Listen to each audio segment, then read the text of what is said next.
आज मौज आ जाएगा। मन ही मन बैठे बैठे अपने मन में जिनकी जो शुभकामना हो, मनोकामना हो, केवल हृदय में भाव रख करके जैसे जैसे मैं परिक्रमा कराऊंगा, बैठे बैठे मानसी रूप से परिक्रमा कर लेना कि मैं परिक्रमा कर रहा हूं। और याद रखो, कथा के पांडाल में मानसिक परिक्रमा भी वही फल देगी जो वास्तव में गिरिराज भगवान के परिक्रमा का फल देगा। इसमें लेश मात्र भी अंतर मत समझना, श्रीमद् भागवत ऐसा ही कहती है। इसलिए ध्यान से डट के बैठे रहो। रोज ही आना जाना लगा रहता है, भागम भागम लगते, डटो। जब कभी कभी कुछ श्रेष्ठ मिलने वाला होता है तो डटना भी पड़ता है, और हटते हटाते रहो तो तुम्हारी मर्जी, महाराज हमें क्या है। यहां तो वास्तव में खरीदने गोविंद को आए हैं, बाकी तो हर चीज कहीं ना कहीं मिल ही जाएगी। इतनी दूर में क्या मिलेगी बताओ? कहीं मॉल चले जाओगे तो अच्छा मिल जाएगा, कुछ सभी कुछ मिल जाएंगे बाहर, पर गोविंद मिलेगा यहां। अगर दिल से बैठ गए तो गोविंद को खरीद ही ले जाएंगे महाराज, छोड़ेंगे थोड़ी। बोला ठाकुर आज तुमको ले जाएंगे, छोड़ेंगे। अपना अपना पर्स खोल के रखो भैया, आज गोविंद को पर्स में डाली ले, चलो बहुत हो गया महाराज। और न तो आंचल है ना, आंचल, आज आंचल के खूंटी में से बांध के ले जाओ, चलो बहुत दिन आते तो भाग रहो, आज चल तो ले जाए ऐसे करके। गोविंद तो बंध के चला जाएगा महाराज। बंधन में जब यशोदा मैया के छोटी सी रस्सी में बन जाते हैं, उखल में बन जाते हैं, वो तुम्हारे प्रेम के बंधन में और समर्पण के बंधन में क्यों नहीं बंधेंगे? कोई यशोदा से उनकी ज्यादा रिश्तेदारी थोड़ी है, किसी से रिश्तेदारी नहीं रखते। वो इतना ही रिश्तेदारी रखते तो जाते क्यों 11 साल में? बहुत ज्यादा रिश्तेदारी किसी से रखते नहीं। उन्होंने एक ही बात कह दी, सुनहु भामिनी मोरे कई बाता, मानहु एक भगति कर नाता।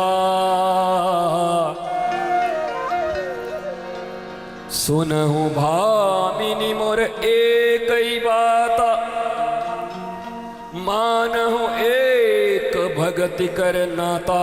भगति कर नाता, भगति कर नाता। सुनो सुंदरी मेरी कही बात, मानता हूं मैं सिर्फ भक्ति का ही रिश्ता और नाम, नथिंग एल्स। कोई फर्क नहीं पड़ता कि यशोदा है कि तुम हो कि सबरी है कि पांडाल में बैठी कोई मैया है। भगवान को कोई फर्क नहीं पड़ता। भक्ति जैसे ही तुम्हारे अंदर में प्रकट हुआ, ठाकुर जी को देर थोड़ी है तुमको यशोदा बनाने में। बैठे बैठे यशोदा तुमको बना देंगे महाराज। मत सोचना हो तो यशोदा मैया थी, ना ना ना। यशोदा का अर्थ क्या होता है पता है तुम्हें?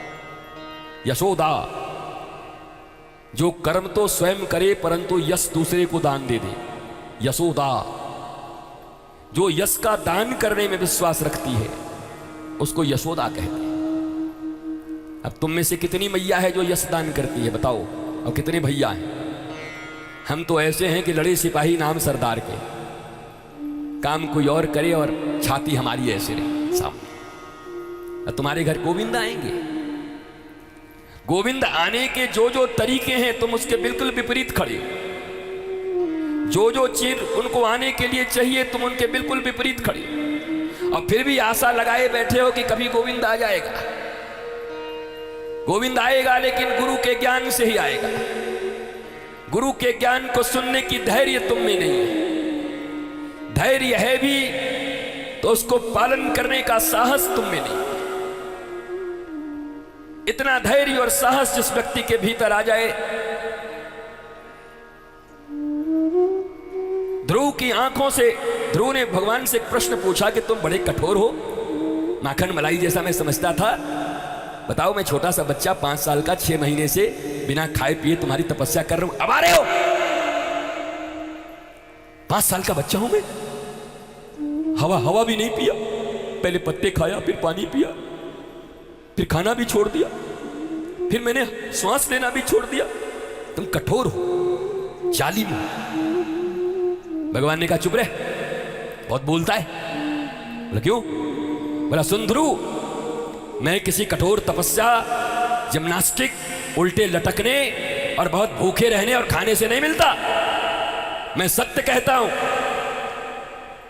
अगर उसी समय भरी दरबार में जहां तुम्हारी सौतेली मां ने तुम्हारे ऊपर अत्याचार किए और वहीं पर एक बार मुझे याद करके जो अपमान के लिए हजारों आंसू गिराए थे, मेरे प्रेम में अगर एक बूंद आंसू गिरा दिया होता तो पृथ्वी पर आंसू बाद में गिरती, पहले मैं तेरे पास आ जाता। तेरे आंसू गिरने में देरी हुई है ध्रुव, मेरे आने में देरी नहीं हुई है। 6 महीने बाद ध्रुव की पहली आंसू गिरी थी। ध्रुव कहे इतना कठोर है यार भगवान, बताओ मैं इतना छोटा बच्चा इतना कर रहा हूं, अभी तक नहीं आया, अभी तक नहीं आया। ये सोच के उनको अभिमान हुआ और एक बूंद आंसू चला आंखों से, गालों से होता हुआ, ठोड़ी पे आता हुआ, चिन से होता हुआ, जैसे ही नीचे पृथ्वी पर गिरने वाला था, आंसू तो बाद में गिरी, हरि पहले सामने आके खड़ा हो गया। तुम्हारी आंखों में आंसू नहीं है। कौन कहता है कि भगवान खाते नहीं, बेर सबरी की तरह तुम खिलाते नहीं। सुनते तो बहुत हो, आप बहुत सुनते हो, पर मानते क्यों नहीं? कौन कहता है कि भगवान नाचते नहीं, पर गोपियों के जैसे तुम नचाते नहीं। शेष महेश गणेश दिनेश सुरेश जाहि निरंतर ध्यावे, ताही अहीर की छोहरियां छछिया भर छाछ पे, ताता थैया गोविंद को रोज नाच नचाओ। बताओ महाराज, शेष महेश गणेश दिनेश सुरेश, जानते हो ये लोग कौन कौन है ना? गणेश को तो जानते हो, गणपति बहुत रखते हो तुम लोग, गणेश तो समझते हो ना, गणपति। बोला शेष महेश गणेश दिनेश सुरेश महेश जाहि निरंतर ध्यावे, और ताही वृंदावन के अहीर की छोहरियां छछिया भर छाछ पे, गोविंद से ताता थैया नाच करावे। ये शेष महेश भगवान शंकर गणेश भी ध्यान करके जिस पुरुष को जल्दी से नहीं पाते, यो ब्रह्म रुद्र सुख नारद भीष्म मुख्य रा लक्षितो न सहसा पुरुषस्य तस्य, वो पुरुष कौन पुरुष? यो ब्रह्म रुद्र सुख नारद भीष्म मुखैर लक्षितो न सहसा पुरुषस्य तस्य, वो पुरुष परम पुरुष